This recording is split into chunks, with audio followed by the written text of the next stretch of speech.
They say there's a place hidden between thoughts. A place you can only find when you're not looking. It doesn't appear on any map. But if you're desperate enough, the shadow market finds you. A young woman named Emery Black learned about it by accident. She was looking for her missing brother, Marcus. Vanished without a trace. No phone calls, no messages, just gone. One day, Emery received a package. No return address. Just a torn page from what looked like an ancient journal. Written on it, the knowledge you seek comes at the cost you don't expect. And below that, coordinates to a place that didn't exist. But she went, and what she found was not a place in the world. It was between worlds. The shadow market appears only at 3:33 a.m. in alleyways that weren't there yesterday, in mirrors that don't show your reflection. Sometimes in your dreams. You don't walk into it, you slip into it, and once you're in, you're not quite sure you ever left. Vendors stand behind stalls selling strange objects. Clocks that tick backward. Jars filled with whispers. Knives that only cut regret. But the real trade is memory. You don't pay with cash. You pay with pieces of yourself. What would you trade to know the truth? Would you give up your first kiss?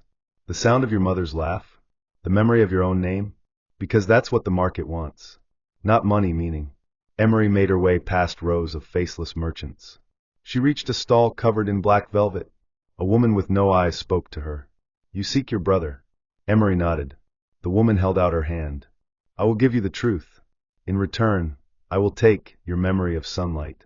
Emery hesitated, but the need for answers burned deeper than fear. She agreed. The moment the trade was done, she forgot what warmth felt like. The memory of golden morning light? Gone.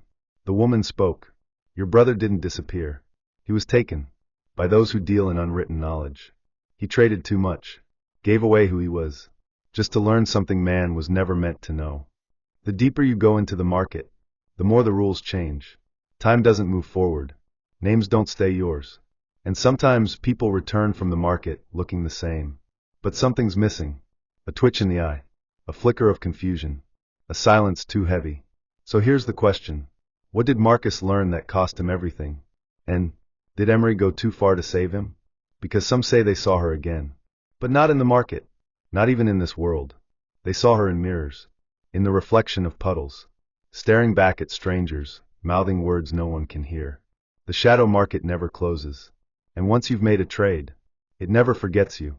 But what happens when you try to take your memories back? They say once you trade a memory in the shadow market, it's gone forever. But Emery didn't believe that. She felt the emptiness inside her. That hollow space where sunlight used to live. No warmth, no morning joy. Just cold awareness. But she remembered the deal. And she remembered her brother. The eyeless vendor had told her. He gave away too much. He knew what he shouldn't.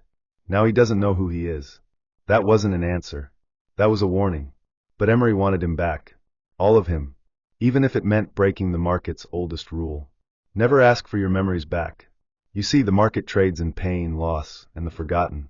It doesn't refund. It consumes. But Emery found something strange. A booth she hadn't seen before. It wasn't there the first time. Or maybe she just hadn't remembered it. It was dark, no vendor, no signage. Just an old mirror leaned against a cracked wall. She stared at it, and the reflection wasn't hers. It was Marcus. His eyes were vacant. He stood somewhere unfamiliar, surrounded by symbols drawn in ash. He looked up. Emery? I don't remember how I got here. They said you'd come. She reached out to touch the mirror, and the surface rippled.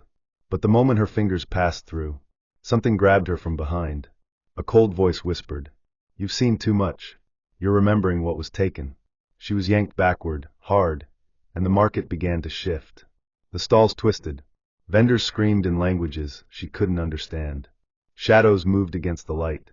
And then she saw them. Collectors. Tall figures in stitched black coats, faces covered in masks shaped like broken clocks. They don't sell. They reclaim. They come when someone tries to reverse a deal. They came for her.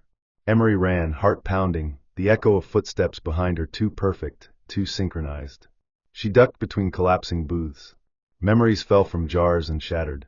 Voices, screams, laughter, entire childhoods spilled into the air. She was slipping. The market wasn't just a place anymore. It was inside her. The collector's voice followed. You stole back what was sold. Now you must give up something greater. She screamed. Take me to Marcus. The market paused. Silence. A hallway appeared, long, endless, lined with doors. Each one pulsed with a different memory. Some were hers. Some weren't. And one, at the very end, had Marcus's name carved in blood. She opened it. Inside was a black room. Marcus sat in the center, eyes blank, mouth stitched shut. Carved on the wall above him, he asked to know the truth, and gave up the right to speak it.